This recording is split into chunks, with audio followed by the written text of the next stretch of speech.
आज मैं बात करूंगा सेक्स एजुकेशन के बारे में। देखिए, लोग बात तो हमेशा करते हैं कि सेक्स एजुकेशन लेना चाहिए या सेक्स एजुकेशन देना चाहिए।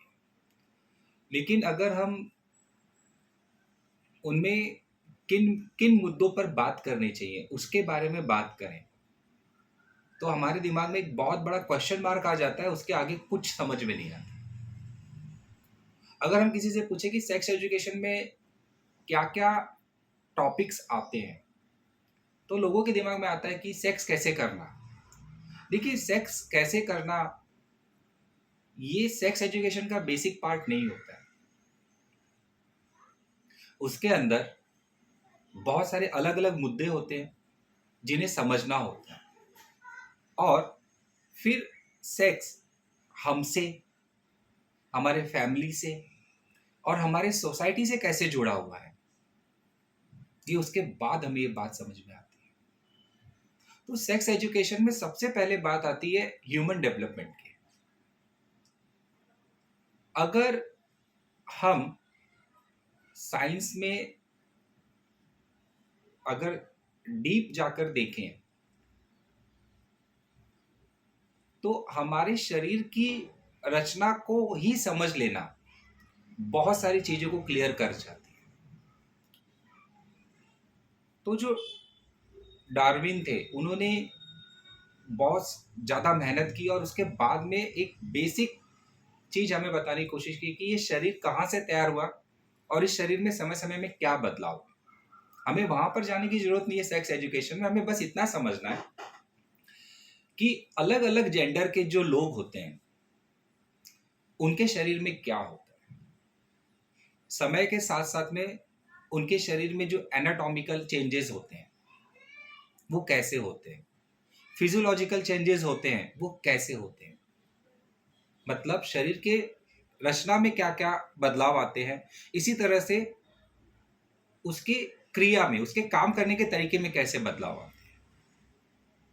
कब कोई बीमारी है उसे हम समझते हैं पैथोलॉजी के हिसाब से। तो यहाँ पर एनाटॉमी में हम देखते हैं कि जब कोई बच्चा पैदा हुआ तो उस समय वो कैसा दिख रहा था, टीन एज में आया तो वो कैसा दिख रहा था, जब वो यंग हुआ, फिर शादी हुई, उसके बाद जब प्रेगनेंसी हुई तो उसमें क्या क्या बदलाव हुए, और उसके बाद मेनोपॉजल या एंड्रोपॉजल सिंड्रोम दिखने लगे तो उसमें क्या बदलाव हुआ, और बुढ़ापे में जाने के बाद शरीर में क्या क्या बदलाव।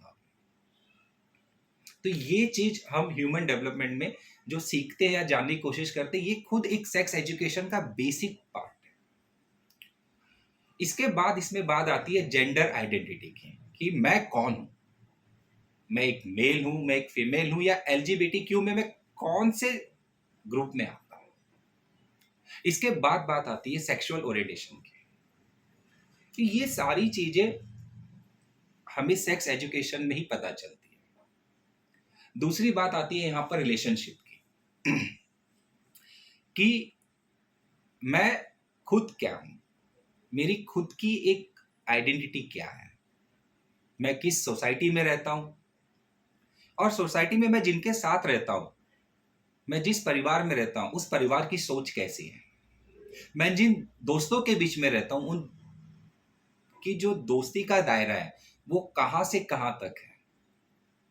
इसके अलावा एक रोमांटिक रिलेशनशिप में क्या होना चाहिए, क्या नहीं होना चाहिए, ऐसी ही कुछ बातें हम समझते हैं। तो ये जो रिलेशनशिप है कि मुझे किसके साथ सेक्स करना है, किसके साथ सेक्स नहीं करना है, कौन मेरे लिए अच्छा है, जेनेटिक या हेल्थ से या मेंटल हेल्थ से, ये हमें रिलेशनशिप जो है ये हमें सेक्स एजुकेशन सिखाती है। इसके बाद बात आती है पर्सनल स्किल की, क्योंकि सेक्स एजुकेशन ही मुझे सिखाता है कि मुझे किसके साथ किस तरह से बात करना है। बचपन में मैं कैसे बात करता था और जब मैं टीन एज में आ गया तो उसके बाद में मेरा बात करने के तरीके में क्या बदलाव हुए। एक लड़की से जब मैं बात करता हूँ या एक लड़की एक लड़के से बात करती है तो वो किस लहजे में बात करती है। रिलेशनशिप पर बात करने का तरीका डिपेंड करता है। यहाँ पर ही बाउंड्री सेट होती है कि मुझे सामने वाले बंदे से या बंदी से किस हद तक बात करनी है। और ये सारी चीजें हमें सेक्स एजुकेशन सिखाती है। कहाँ पर मुझे बात करते समय नेगोशिएशन करना है, कहाँ पर मुझे बात करते समय खुलापन लाना है और कहाँ पर अपने आप को बांध कर मुझे बात करना है। इसके अलावा किसी भी रिलेशनशिप में मुझे टिकने के लिए या सोसाइटी में अपने आप को बनाए रखने के लिए जो डिसीजंस लेने होते हैं, ये डिसीजंस लेने का जो एक क्राइटेरिया होता है, ये भी सेक्स एजुकेशन ही सिखाता है। मुझे कब किसी रिलेशनशिप में हाँ बोलना है या मुझे ना बोलना है, इसकी जो एक स्किल होती है, ये मुझे सिर्फ सेक्स एजुकेशन ही सिखाती है।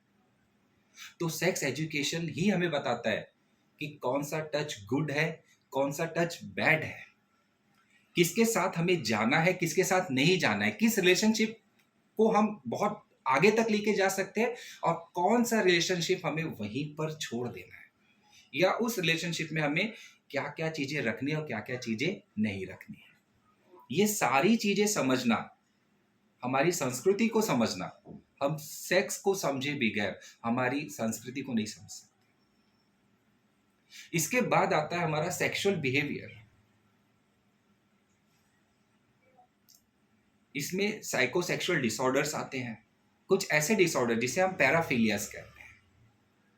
इसमें से कुछ डिसऑर्डर्स जो होते हैं या कुछ फैंटेसीज होती हैं जो देखने में समझने में शायद मुझे या मेरे पार्टनर को अच्छी लग रही हो या मुझे या मेरे पार्टनर को खराब लग रही हो, ये जो पैराफिलियाज होते हैं या जो ये फैंटेसीज होती हैं, इसमें से कौन सी फैंटेसी सही है, कौन सी गलत है, इसे समझने और इसे सही तरह से जानने को अगर हम चाहते हैं, इसे हम सही तरह से जानना चाहते हैं, तो ये हमें सिर्फ और सिर्फ सेक्स एजुकेशन ही बता सकता है।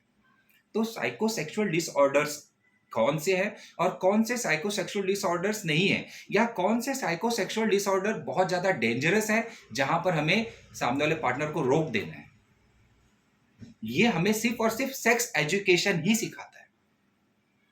इसी तरह से सेक्सुअल हेल्थ की कौन कौन सी बीमारी कब हो सकती है, सेक्स करने में हमें क्या क्या चीजों पर ध्यान देना चाहिए, वो सारी चीजें हमें सेक्स एजुकेशन बताता है। Sexual transmitted infection, sexual transmitted disease, paraphilias, इसी तरह से फैंटेसीज, ये सारी चीजें हमें सेक्स एजुकेशन बताता है। बर्थ कंट्रोल का सही मायने में जो अर्थ होता है, प्रेगनेंसी कब होगी, कैसे होगी, क्या करने से होगी और क्या नहीं करने से होगी, सेफ सेक्स क्या होता है, सेफ सेक्स करने के जो क्राइटेरिया है, जो नियम है, ये सिर्फ और सिर्फ हमें सेक्स एजुकेशन ही बताता है। हमें किस कंडीशन में लीगली अबॉर्शन कराना चाहिए, किस कंडीशन में अनलीगल होता है अबॉर्शन कराना, सेक्स करने की सही एज क्या होती है, ये सारी चीजें हमें सिर्फ और सिर्फ सेक्स एजुकेशन ही बताती है। तो हमारे जो सेक्सुअल हेल्थ है या साइकोसेक्सुअल डिसऑर्डर से जुड़ा हुआ जो हमारा मेंटल हेल्थ है, इसे सही बनाए रखने का काम सेक्स एजुकेशन ही करता है। और हमारी सोसाइटी को, हमारे कल्चर को बांधे रखने का काम भी सेक्स एजुकेशन ही करता है। इसीलिए सभी सभ्यताओं में भारत सभ्यता सबसे पुरातन इसलिए है क्योंकि वहां पर सेक्स को लेकर हमारे धार्मिक ग्रंथों में एक अलग स्थान दिया गया था, धर्म अर्थ काम और मोक्ष। इसी तरह से कामा सूत्र की रचना भी हमारे यहाँ पर की गई थी। तो कहीं ना कहीं हमारे जो पूर्वज थे वो इस चीज को समझते थे कि सेक्स ये हमारे लाइफ का सबसे जरूरी पार्ट है हमारे जीवन का, तो उसको हम अलग नहीं रख सकते। और शुरुआत से ही सेक्स एजुकेशन के बारे में अगर खुले तौर पर कहीं पे बात होती थी तो वो सिर्फ इंडिया में होती थी। तो सेक्स एजुकेशन से हमें मुंह नहीं घुमाना है। इसी तरह से हमारी सोसाइटी, हमारा कल्चर के साथ साथ में जो मीडिया लिटरेसी है, जैसे कि अगर मैं यहाँ पे उदाहरण के तौर पे बताऊं कि किसी विधवा को शादी करनी चाहिए या नहीं करनी चाहिए, या किसी लड़की को या लड़के को कौन से एज में शादी करनी चाहिए, या किसी मेल की वाइफ की डेथ हो गई है उस कंडीशन में उसे कब शादी करनी चाहिए, एक डिवोर्सी को कब शादी करनी चाहिए, ये सारी कंडीशंस इन्हें समझने के लिए सेक्स एजुकेशन की जरूरत पड़ती है। इसी के साथ साथ में कौन सी चीजें स्टिग्मा है, कौन सी चीजें शेमलेस है, जो पहले थी आज नहीं है, सेमलेस। जैसे कि गुद मैथुन को बाहर के देशों में गंदा माना जाता था, बट कामसूत्र में उसका वर्णन किया गया है। होमोसेक्सुअलिटी को बहुत सारे देशों में गलत माना जाता था, आज उन चीजों को माना जा रहा है। तो कभी वो स्टिग्मा था, आज लेकिन उसे सही समझा जा रहा है। सेक्सुअल वीकनेस क्या होती है, ये सारी चीजें हमें सेक्स एजुकेशन से ही समझ में आती है।